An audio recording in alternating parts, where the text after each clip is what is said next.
I'm doing Depp vs. Heard, pop culture, things like that. Once in a while, I cover Johnny and his music, and here they've got a little article about tour dates, things like that. Nothing dramatic, but they get into a whole copyright dispute that's going on. I'll pitch in my opinion on that, but first let's see what's up with the tour dates and the music. Here we go. And they say Johnny is joining Jeff Beck once again for the majority of the tour. Jeff's going on, and tickets are available, which is pretty obvious. We could have guessed.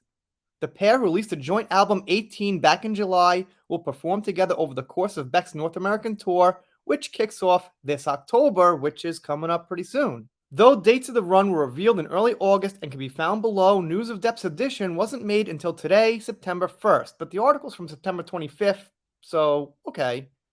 And of course, they just give some dates. Here's for November: Phoenix City, Las Vegas, Los Angeles, and all those places over there featuring Johnny Depp.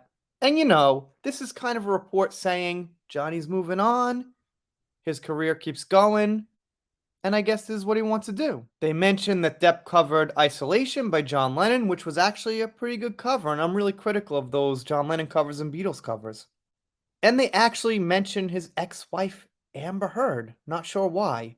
Following reports they were working on new music together, Depp, who at the time was waiting for the verdict in his defamation trial against ex-wife Amber Heard, appeared on stage alongside Beck at a gig in Sheffield on May 29th, 2021, performing covers of Lennon, Marvin Gaye, and Jimi Hendrix.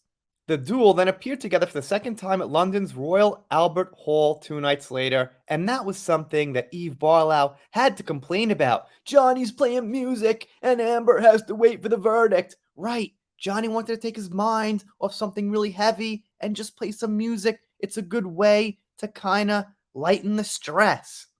Maybe Eve should try it, but I gotta say, I don't want to get insultive or anything, but she's probably not the best musician all in all, especially not compared to rock legends like Jeff Beck, who feature Johnny Depp. But that's my silly, silly little opinion. What do I know? And they say a few things about the album 18, which Beck and Depp made together. And they say this kind of odd piece of tidbit news. Last month, both men were accused of having allegedly stolen lyrics from 1974 poem Hobby by Bruce Jackson to feature an album cut Sad Mother Effer Parade. Okay, here's the thing. Maybe they took that lyric, maybe they didn't. George Harrison was sued one time and lost the case because he took a riff for My Sweet Lord or something. But if the person they take it from is completely unknown, shouldn't they kind of be a little happy? I mean, they should get credit. I'm not saying they shouldn't get credit, but I know. It was unknown anyway. So even if they did steal those exact lyrics, I don't know, just give the guy a shout out and say, hey, this was his.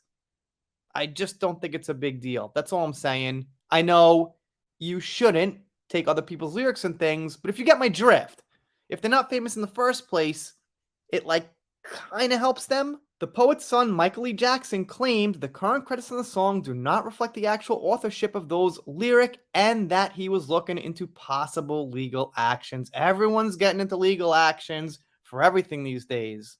Who wrote that poem? When was it written? What was it? I don't know.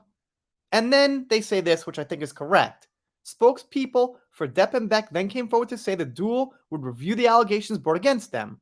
We are reviewing the inquiry relating to the song Sad Mother Effing Parade on the album 18 by Jeff Beck and Johnny Depp, they said. If appropriate, additional copyright credits will be added to all forms of the album. There you go. That's what I said. That's what I was thinking. Look, if those lyrics ended up being the same, A, you got to prove it's intentional. B, it doesn't really hurt the guy. And C, they could just credit it to the album, which will help the guy or help his son.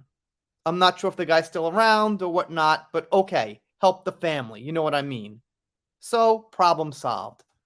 Anyway, I guess they did add a little drama into this article, which was just about tour dates.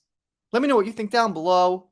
I'm doing shout outs, special thanks, things like that. If you're not subscribed here, consider it. And if you don't consider it, I'll be sad, but I'll get over it. See you next time.